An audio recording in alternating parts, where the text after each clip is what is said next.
Okay, so once you have logged into Unifrog, this is a page that you'll become quite familiar with. You just scroll down to where all the multicolours are, and you'll see that there are a number of quizzes that you can take which will help feed into two things that you're going to explore: the careers library and the subjects library.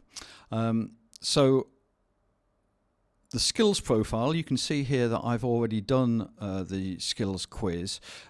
Each of these quiz takes about 10 minutes or so. You should do it every 6 months or so to see how your answers change. And based on your answers, the Unifrog platform will then suggest subjects that you might like to take at university and careers, jobs effectively, that you might be interested in doing.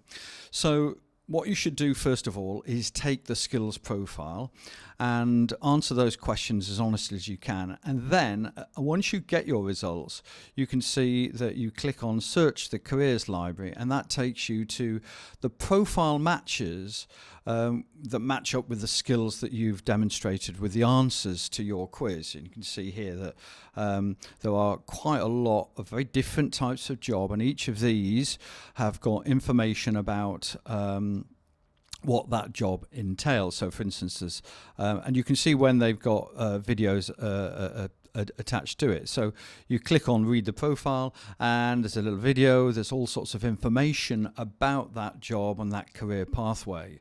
And what you should do is, once you've done your quiz, your initial quiz, you can then explore as many possible careers as you like. But what I suggest you do is have a look down and find sort of between 5 and 10 that you think would be a good fit for you, and then you can just click the little heart button there, and that adds it as one of your favorites, okay, and that you can come back to later on.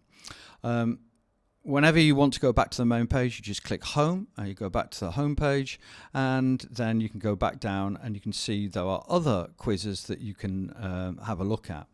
You can see that there's an interest quiz, there's a personality quiz, a work environments quiz, a skills quiz, and a skills test. The skills test is the one I haven't done. So once you've done the skills quiz, you can then go on to do the personality quiz and the interests quiz.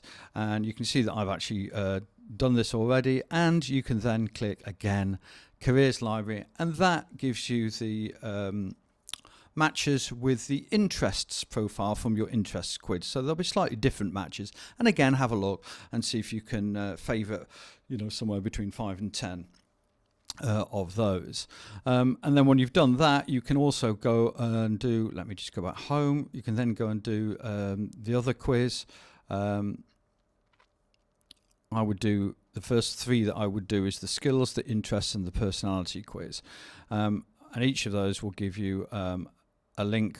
So I've shown you the careers library. You can also do subjects library. These are subjects offered at universities that you might be interested in. Again, each of these have got lots of information. Very often they've got more than one video, and they've got absolutely tons of information about what this subject is like at university, what you need to do to get in, and so on and so forth. But there's absolutely loads of information. So over the next week or two, what I suggest you do is have a go at those quizzes, have a go at looking at the careers library, have a look at the subjects library, and try and get an idea of some of the things that you might be interested in the future.